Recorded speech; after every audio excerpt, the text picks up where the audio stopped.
Good morning, Chairman Brewer and members of the Government Committee. I'm Tony Baker. For the record, that's spelled Tonybaker.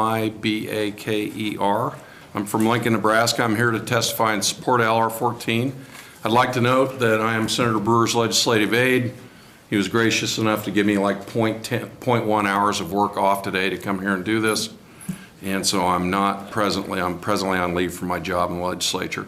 This is the third time in 5 years I've testified for this legislation. Today I want to touch on two commonly heard arguments against the Convention of States. The first is the Convention of States has never been used before, so we should be afraid of this method.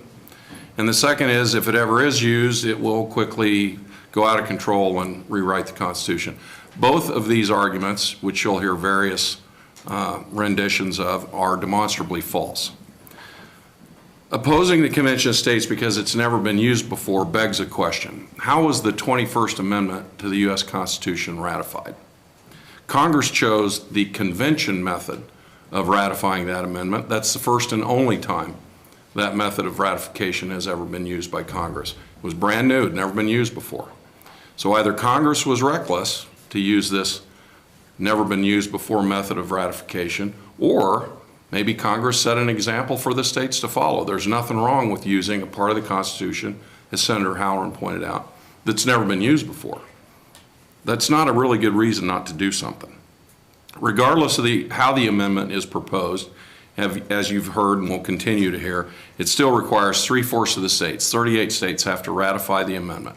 33 amendments have been proposed in our history, 27 of them have been ratified. And so clearly the Article 5 process and the checks and balances in that process work.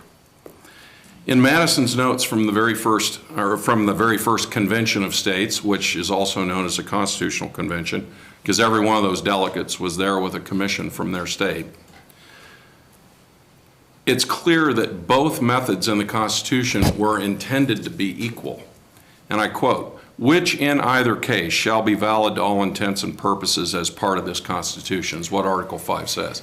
So both methods, for all intents and purposes, were the same. Arguing that the Convention of States could somehow run away and rewrite the Constitution is a false premise factually. It shows little regard for the law, logic, political reality, history, legal precedent, and the plain language in the Constitution.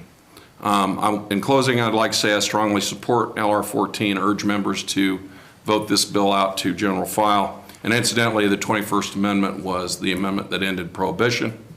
And along with 7 other states, Nebraska did not ratify that amendment to the Constitution.